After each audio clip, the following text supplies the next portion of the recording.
नमस्कार दोस्तों, स्वागत है आप सभी का आपके अपने learning platform study addicted academy में। इस वीडियो में हम पार्ट 43 डिस्कस करेंगे हमारी Himachal Pradesh general studies multiple choice question marathon test series का। इससे पहले हम 42 लेक्चर्स और 420 valuable question Himachal Pradesh general knowledge से रिलेटेड डिस्कस कर चुके हैं। अगर अभी तक आपने वो नहीं देखे हैं तो उन्हें आप पहले जरूर देख लें। और ये हमारे द्वारा देखिए स्पेशली प्रिपेयर टेस्ट सीरीज है फॉर HPPSC, HPS, नायब तहसीलदार, नायब special any other Himachal state level examination. तो क्वेश्चन नंबर 421 आप अपनी स्क्रीन पे देख सकते हैं। Nij Path ke Avinchal Panthi is the autobiography of which of the following leader.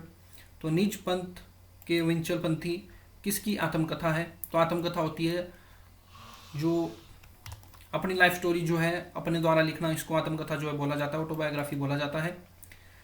जिस प्रकार my experiments with truth Mahatma Gandhi ji की ऑटोबायोग्राफी है, उसी प्रकार शांता कुमार जी की आपकी ऑटोबायोग्राफी है निज पंथ के अविंचल पंथी।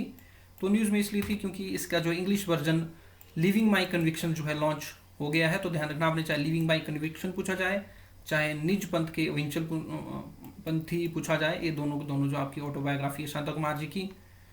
पहाड़ बेगाने नहीं होंगे, धरती है बलिदान की, तो ये भी महत्वपूर्ण पुस्तकें हैं आपकी शांता कुमार जी की। नेक्स्ट क्वेश्चन है which freedom fighter of Himachal Pradesh is known as comrade साहब। तो हिमाचल प्रदेश के किस स्वतंत्रता सेनानी को कॉमरेड साहब बोला जाता है? और महत्वपूर्ण इसलिए है क्योंकि महात्मा गांधी जी के द्वारा इनको कॉमरेड साहब बोला गया था। तो हमीरपुर के अमीम चंद कालिया जी को जो है आपके कॉमरेड साहब बोला जाता है। तो ये एक फाइल फोटो आप इनकी देख सकते हैं। तो हमीरपुर के ये फ्रीडम फाइटर हैं अमीम चंद कालिया, और इनको महात्मा गांधी जी के द्वारा जो है कॉमरेड बोला गया था। और महात्मा गांधी जी ने इनको एक चरखा भी दिया था। अगला प्रश्न है which range in Himachal is known as the Molak पर्वत। तो हिमाचल में किस पर्वतमाला को मोलाक पर्वत के नाम से जाना जाता है? तो आपने ध्यान में रखना, शिवालिक को बोलेंगे हम मानक पर्वत, और धौलाधार को बोलते हैं मोलाक पर्वत। बहुत बार मैं आपके साथ ये चीज डिस्कस कर चुका हूँ। तो आपने ध्यान में रखना, शिवालिक को मानक पर्वत बोला जाता है, और धौलाधार जो कि 4550 मीटर इसकी एल्टीट्यूड है, इसको मोलाक पर्वत जो बोला जाता है। तो अगला प्रश्न इसी से पूछा गया है which of the following hills are known as मानक पर्वत। तो हिमाचल के किस पहाड़ी को मानक पर्वत बोला जाता है? मानक का मतलब है आपके ट्रेसिस ऑफ शिवा, शिवजी जी की जटाएं। तो ये शिवालिक पहाड़ियों को बोला जाता है जो कि आउटर हिमालयस में स्थित है। अगला प्रश्न देखिए, घाटियों से रिलेटेड प्रश्न है। इस तरह के प्रश्न बार बार एग्जामिनेशन में पूछे जाते हैं।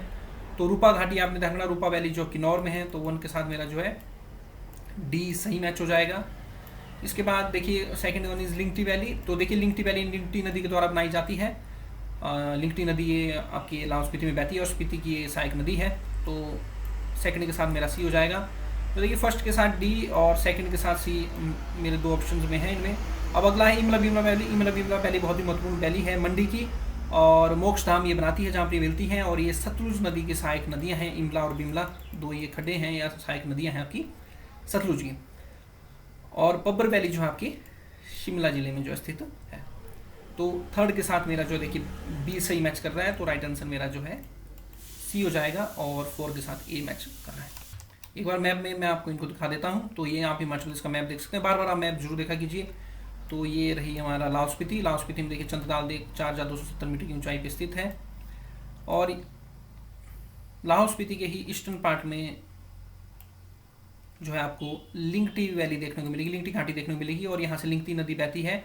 और अतारको नामक स्थान पर ये आप देख सकते हैं, अतारको नामक स्थान पर ये जो लिंगटी जो नदी है ये स्पीति नदी में मिल जाती है। और स्पीति नदी जो है आपके आपने ध्यान रखना कुंजुम पास से ये निकलती है, कुंजुम दर्रे से निकलती है। कुंजुम दर्रा लाहौल घाटी को स्पीति घाटी से अलग करता है। और ये जो स्पीति जो नदी है ये लाहौल स्पीति से बहते हुए आपके आप अपनी स्क्रीन देख सकते हैं, इस तरह से लाहौल स्पीति से बहती है, और शुमडो नामक स्थान से ये किन्नौर में प्रवेश कर जाएगी। कांगो देखिए 3658 मीटर की ऊंचाई पर स्थित है। ये स्पीति नदी के तट पर है, स्पीति नदी के लेफ्ट बैंक पे है। और थोड़ा सा मैं आपको और बता दूं, यहाँ पर शिपकिला ये जो दर्रा है, यहाँ से सतलुज नदी जो है तिब्बत चाइना से हिमाचल प्रदेश में एंटर करती है। और सबसे पहली जो सहायक नदी है सतलुज की स्पीति, ये खाब नामक स्थान पर जो सतलुज से जो है मिलती है। और यहीं पर आपको देखने को मिलेगी आपकी रूपा घाटी। तो रूपा घाटी कहाँ पे आपकी किन्नौर में, वैली ऑफ ग्रेप्स भी इसको बोला जाता है। फिर यहाँ पर रूपा खड्ड के द्वारा रूपा घाटी बनाई जाती है। तो रूपा खड्ड भी सहायक नदी है सतलुज की, और लारसा जो खड्ड है ये भी सहायक नदी है आपकी सतलुज की। और किन्नौर में आप थोड़ा सा नीचे जाए, नाको झील आप देखना 2950 मीटर की ऊंचाई पर स्थित है किन्नौर में।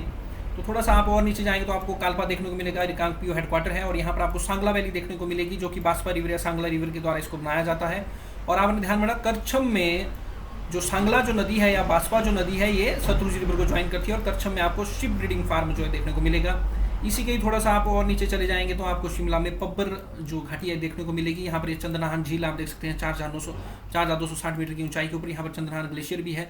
तो यहीं से आपकी पब्बर नदी निकलती है और पब्बर घाटी का जो निर्माण करती है।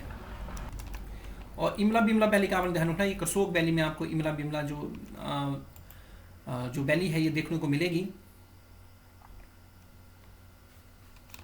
अगला प्रश्न देखिए, काफी महत्वपूर्ण प्रश्न है, किसी भी एग्जामिनेशन में पूछा जा सकता है। The first indigenous anti hail gun manufactured by IIT Bombay in collaboration with the University of Horticulture and Forestry Noni has been installed at which of the following places of HP? तो पहली स्वदेशी anti hail gun बागवानी और वानिकी विश्वविद्यालय नौनी के सहयोग से IIT बॉम्बे द्वारा निर्मित हिमाचल प्रदेश के किस स्थान के ऊपर स्थापित की गई है? तो इसको देखिए जुब्बल के ऊपर जो स्थापित किया गया है। और एंटी हेल गन यहीं से आपको पता लग रहा है कि ये हेल मतलब ओलावृष्टि, ये जो है ओलावृष्टि को रोकेगी। तो ये जो गन है इसमें इस तरह के मटेरियल होते हैं कि जब इसको आप फायर करेंगे क्लाउड की तरफ तो ये उसमें जो है हिल स्ट्रॉम या हिल्स बनने को जो है ये रोकती है। और आपको पता है कि ओलावृष्टि जो है हमारे किसानों के लिए काफ़ी नुकसानदायक होती है, फलों के लिए, सब्जियों के लिए ये काफ़ी नुकसान करती है। तो अगर इस तरह से अगर इसको रोक दिया जाए और हिल स्ट्रॉम को बारिश में बदल दिया जाए तो फसलों को जो है बचाया जा सकता है। तो ये आप द ट्रिब्यून का न्यूज़ आर्टिकल देखते हैं, indigenous anti hail gun install near Jubbal in Shimla और IIT बॉम्बे के द्वारा बनाई गई है in collaboration with ministry of horticulture and forestry Nauni. Next प्रश्न है, total number of seats in Rajya Sabha of Himachal Pradesh. Himachal Pradesh की राज्यसभा में कुल कितनी सीटें हैं? तो देखिए 3 सीटें हमारी राज्यसभा में है। अपर चेंबर जो राज्यसभा को बोला जाता है, हाउस ऑफ एल्डर्स। और लोकसभा में हमारी 4 सीटें हैं और विधानसभा हमारी 68 सीटें हैं। अगला प्रश्न देखिए 2011 के सेंसस के ऊपर पूछा गया है। तो देखिए 2011 के सेंसस के ऊपर हमारी एक बहुत अच्छी वीडियो चैनल में प्लेलिस्ट में जाके इकोनॉमी ऑफ हिमाचल प्रदेश में जाके आप उसको जरूर देख लें। तो according to the census 2011 which one of the following is correct decreasing order of literacy rate of different districts. तो जनगणना 2011 के अनुसार विभिन्न जिलों की साक्षरता दर का सही घटनाक्रम निम्न में से कौन सा है? तो देखिए हिमाचल प्रदेश का जो ओवरऑल जो लिटरेसी रेट है 2011 की जनगणना के अनुसार ये 82.80% है, 82.80% है, जिसमें पुरुषों का जो है 89.53% है और महिलाओं का जो है 75.93% है ये साक्षरता दर। सबसे ज़्यादा है हमीरपुर का और सबसे कम है चंबा का। तो जहाँ पर हमीरपुर सबसे पहले नहीं है आप उसको पहले इमिनेट कर दीजिए। और दूसरे नंबर पर है आपका ऊना, तो जहाँ पर दूसरे नंबर पर ऊना नहीं है तो राइट आंसर हमारा जो डी हो जाएगा। आपको ऐसे आंकड़े याद रखने की जरूरत नहीं होती है। हमीरपुर का लिटरेसी रेट 88.15% है, ऊना का 86.53% है, कांगड़ा का 85.67% है और किन्नौर का 80% है। तो आप देखना सबसे ज़्यादा हमीरपुर का है, फिर ऊना, फिर कांगड़ा, फिर बिलासपुर, सोलन, शिमला, मंडी, किन्नौर, कुल्लू, सिरमौर, लाहौल स्पीति और सबसे कम है आपका चंबा का। चंबा का साक्षरता दर सबसे कम है 72.17%। अगला प्रश्न है, who named Khajjiar mini Switzerland. तो खजियार को मिनी स्विट्जरलैंड का नाम किसने दिया था? तो विली पी ब्लेजर के द्वारा ये दिया गया था। तो सी इसका राइट आंसर हो जाएगा। और 7 जुलाई 1992 को दिया गया था। HS में तक ये क्वेश्चन पूछा गया है, तो महत्वपूर्ण ये प्रश्न अपने आप में बन जाता है। और आप देखना जन ब्लेजर हम ठंड के दौरान जो डालते हैं तो इस तरह से आप इसको थोड़ा सा याद रख सकते हैं कि खजियार में जो है आपकी ठंड होती है, स्विट्जरलैंड में ठंड होती है। तो विली पी ब्लेजर के द्वारा ये नाम जो है दिया गया है। खजियार को एक बार आप मैप में देख लीजिए। तो ये आप वर्ल्ड मैप देख सकते हैं, हमारी प्यारी पृथ्वी है और ये हमारा प्यारा भारत और हम अपने प्यारे हिमाचल की तरफ जाएंगे। आप हिमाचल प्रदेश देख सकते हैं। तो मैंने आपके लिए ये डलहौजी और यहीं पर आपको देखिए खजियार देखने को मिलेगा। यहाँ पर लिखा भी गया खजियार मिनी स्विट्जरलैंड। थोड़ा सा अगर मैं और जो है अगर आपके लिए जूम कर दूँ तो सबसे महत्वपूर्ण चीज़ है यहाँ पर आपकी खजियार लेक। और खजियार लेक के साथ में जो है खाजीनाग टेम्पल है। पहले हम खजियार लेक को जो देख लेते हैं। यहाँ पे एक 3D व्यू देखिए खजियार लेक का जो देख सकते हैं। खजियार लेक देखिए रिसेंट टाइम में काफ़ी ज़्यादा जो है आपका इसका पानी जो कम हो रहा है, तो इसके संरक्षण की भी जो जरूरत है डिस्ट्रिक्ट एडमिनिस्ट्रेशन इस पे स्टेप्स ले रहा है। तो ये आप खजियार लेक देख सकते हैं, बहुत ही सुंदर लेक है और इसके चारों तरफ जो है देखिए इस तरह से घास का मैदान है। बहुत ही सुंदर एक जगह है चंबा में। अगर आपको मौका मिले कभी तो आप इस प्लेस को जरूर विजिट कीजिएगा, काफ़ी फेमस टूरिस्ट प्लेस है। और खजियार लेक के ही साथ आपको जो है खाजीनाग का टेम्पल जो देखने को मिलेगा।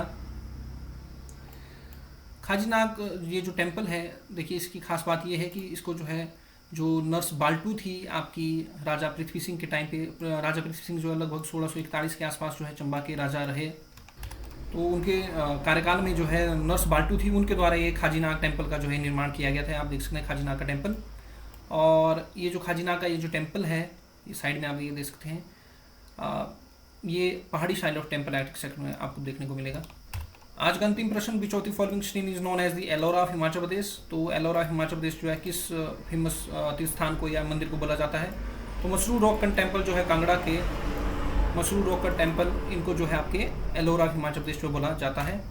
तो मसरूर रॉक टेम्पल जो है अर्लीस्ट स्पेसिमेन है नगरा स्टाइल ऑफ टेम्पल आर्किटेक्चर के, ये क्वेश्चन पूछ लिया जाता है। और 8वीं शताब्दी में ललित आदित्य के द्वारा इनको बनाया गया था। और 15 श्रीन्स आपको यहाँ पर देखने को मिलेंगे, ग्रुप ऑफ 15 श्रीन्स, 15 मंदिर हैं।